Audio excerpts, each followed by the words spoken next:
We have stock picks for your portfolio for the new year. Comes from Eddy Gifford, CFP Wealth Advisor over at TACDIV. It's good to see you. Before we get to your picks and the market, I see an incredible photo of you. You're jiu-jitsu champion of the world. I mean, I can't even say it out loud. Again? Because this is not the first time you've done this. I don't understand this. I mean, it's not like New York or America. Of the world? That's incredible. Congratulations. Yeah. Where was that held? I appreciate that. It was funny. I went in this morning, and one of the guys that I train with, he's like, "Oh, welcome the fastest brown belt in history," because usually in jiu-jitsu it takes 6, 7, 8 years to get to your brown belt, and I've done it in 2.5. But I had a cheat code since I wrestled my whole life, so it's definitely helped me make the transition to jiu-jitsu. The fact that I was a top wrestler in college, so. That is so exciting. Well, congratulations, Eddy. I definitely respect your discipline, tenacity, and skill. Amazing. So before we get to the actual names for the portfolio, how do you feel about the market? Today, we've already seen some volatility. It seems like that's what we've seen lately. Are you feeling positive about 2025 or no? If things stay on the trajectory they've been on, I don't feel like there's any cause for concern or anything at this point. My biggest concern when I'm looking big picture at things is just debt in general. We've got obviously a ton of debt as a country. Consumers have a ton of debt at the auto level, at the credit card level, at the mortgage level, and so the extension of debt, or the ability to pay off the debt so that consumers can continue to spend. That's always the thing that typically brings things down when things get a little inflated. And of course, inflated, no pun intended. That's the other thing that we're worried about is what happens if inflation starts to sneak back up. We saw what happened in 2022 when inflation basically reared its ugly head. We saw tech stocks get clobbered. We saw Bitcoin get destroyed. Of course, if you look back now, you're like, oh my gosh, that was an incredible buying opportunity. And so we just have to be mindful of how things react to different macro environments, and then we have to allow ourselves to ride the wave for as long as it lasts. You're never going to get out at the top, but you can have exits in place to help you get out before we have this acceleration to the downside. So staying disciplined heading into the next year, definitely cautiously optimistic. If there's not a wall of worry to go up, then we won't be hitting new highs. So we need to have those pullbacks from time to time, and we saw that a little bit last week where we kind of finally had a little bit of a sell-off, and we're seeing it this week more so with Bitcoin, and that's okay. We got to have these pullbacks to be able to go and hit these new highs. So we're not scared of it. And I want to get to Bitcoin. Yeah, I'm going to get to Bitcoin in a minute. I know that's one of your sort of sections and picks. I mean, on a pullback, you're buying Tesla too. Are you an Elon Musk fan? Are you a believer in Tesla as more than just an automobile company? Why Tesla? Yeah, I'd say definitely both. I mean, the vision that is Elon Musk and what he is always looking forward and always just trying to disrupt and innovate within the technology space in general. Obviously, he's got other stuff that he's doing too.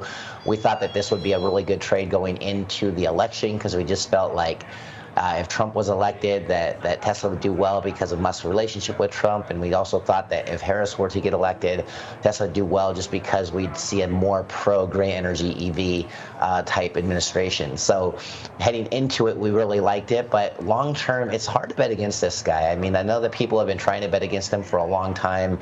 And every time they do, Elon Musk ends up burning them on the other side. So we're definitely leaning in, and as long as things continue on the same trajectory, we have no cause to be concerned. We are actually paying closer attention to maybe using some additional strategies to try to insulate, because this is a holding that can move very, very fast. So we have been looking at some different, like maybe option selling, option writing strategies to maybe produce some income and provide some downside insulation on the Tesla holding. But we don't see ourselves selling it anytime soon, unless something in the macro environment breaks, of course.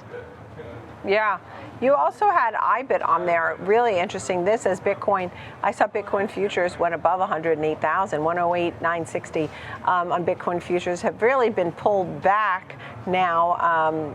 Today down 4%. So definitely been exciting. And then probably people got upset when they saw the sell-off. But where does IBIT fit in, and when do you pick it up? Well, I say it fits in a similar spot to where Tesla fits in. What we need to remember is these very volatile holdings like Bitcoin, like individual stocks, especially or specifically growth stocks.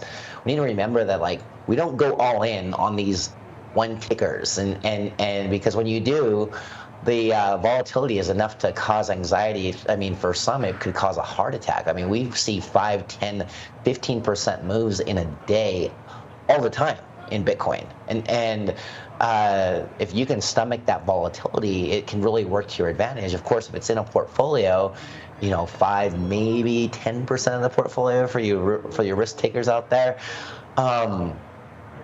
When things like this happen, it's a great opportunity to rebalance your portfolio and kind of buy shares on sale. Of course, if it breaks below 90 and holds below 90, we might think that it would go down maybe to the 70 range in that scenario, but it's still an incredible supply and demand story. There's Bitcoin, there's still large institutions like BlackRock recommending it as part of portfolios.